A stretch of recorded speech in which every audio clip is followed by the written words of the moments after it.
Hello বন্ধুরা, আসসালামু আলাইকুম। কেমন আছো তোমরা সবাই? আশা করছি যে যেখানে আছো সবাই সুস্থ আছো। আমি শাপলা কিচেন অ্যান্ড ব্লগ থেকে আরও একবার তোমাদেরকে স্বাগত জানাই। আজকে আমি নিয়ে এসেছি বাটার বান রেসিপি নিয়ে। দেখো কতটা সফট হয়েছে আর নরম তুলতুলে। বাড়িতে চেষ্টা করলে তোমরাও পারবে। তো আজকে রেসিপিটা কিভাবে করলাম সেটাই তোমাদের সাথে শেয়ার করব। চলো চলে যাই মূল রেসিপিতে। এখানে আমি 1.5 কাপ পরিমাণে আটা নিয়েছি, আর নিয়ে নিচ্ছি পরিমাণ মতো লবণ, দিয়ে দিচ্ছি 1 চা চামচের একটু কম ইস্ট, দিয়ে দিচ্ছি 1 টেবিল চামচ পরিমাণ গুঁড়ো দুধ। এবারে দিয়ে দিব 3 টেবিল চামচ চিনি।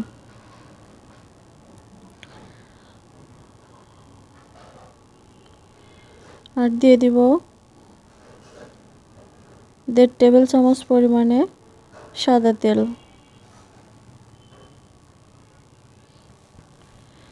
পরিমাণগুলো আপনারা বাড়িয়ে বা কমিয়ে নিতে পারেন।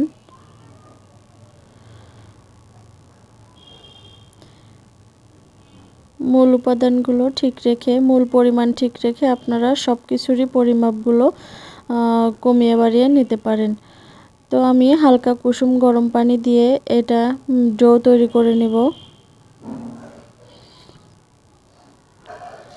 আপনারা যদি আটা একটু বেশি দেন তাহলে অন্যান্য উপকরণগুলো একটু বেশি দিয়ে এভাবে ডো তৈরি করে নেবেন।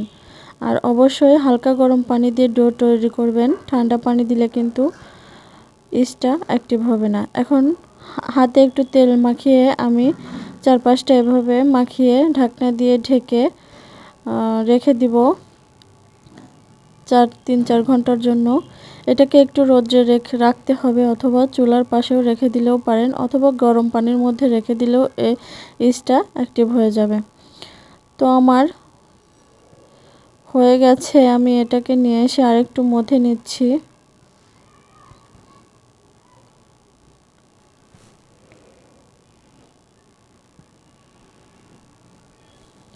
এভাবে ভালো করে একটু মেখে নেবেন, তাতে করে রুটিটা আপনাদের সফট হয়ে যাবে।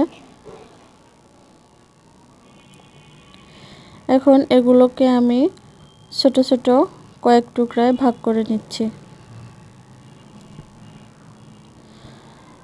তো আমি এখানে 6 টুকরা বানিয়েছি। আপনারা আপনাদের ইচ্ছা মতো ছোট বড় সাইজ করে নিতে পারেন। আমি হাত দিয়ে এভাবে ঘুরিয়ে ঘুরিয়ে বনের শেপ দিয়ে নিচ্ছি, এভাবে গোল করে। আপনারা যে কোনো শেপেই এটা তৈরি করতে পারেন। তো আমি আরেকটা দেখিয়ে দিচ্ছি কেমন করে এটা করতে হবে। হাতের সাহায্যে ঘুরিয়ে ঘুরিয়ে আমি সবগুলো তৈরি করে নিলাম। এখন এরকম একটা স্টিলের প্লেটে বসিয়ে দিচ্ছি, আর গ্যাসে কড়াই বসিয়ে দিচ্ছি গরম করতে। আজকে আমি গ্যাসের চুলায় এটা করে দেখাবো। আপনারা চাইলে মাইক্রো ওভেনেও করে নিতে পারেন, অথবা মাটির চুলায়ও এটা করে নেওয়া যায়। তো আমি কড়াটা গরম হয়ে গেলে প্লেটটা এভাবে বসিয়ে দিচ্ছি। বসিয়ে দেওয়ার পরে আমি একটা কাঁচের ঢাকনা দিয়ে এভাবে ঢেকে দিচ্ছি। যে কোনো ঢাকনা দিয়েই ঢাকলেই হয়। আর একটা লবঙ্গ আমি এই ঢাকনার ছিদ্রের মধ্যে দিয়ে দিচ্ছি, যাতে করে বাতাসটা বেরিয়ে না আসে। তো দেখুন কয়েক মিনিট পর, 15 থেকে 16 মিনিট পর আমি দেখলাম একবার চেক করে।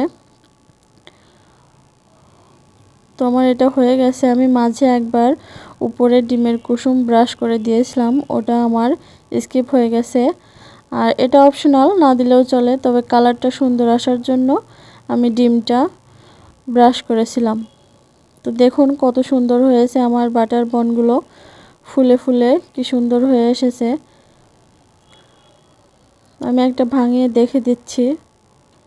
আজকের রেসিপিটা যদি ভালো লেগে থাকে অবশ্যই লাইক কমেন্ট শেয়ার করে দিবেন। আর আমার চ্যানেলে নতুন হয়ে থাকলে সাবস্ক্রাইব করে পাশে থাকা বেল বাটনটি অন করে দিবেন, যাতে পরবর্তীতে কোনো ভিডিও আপলোড করলে নোটিফিকেশন পৌঁছে যায় আপনাদের কাছে।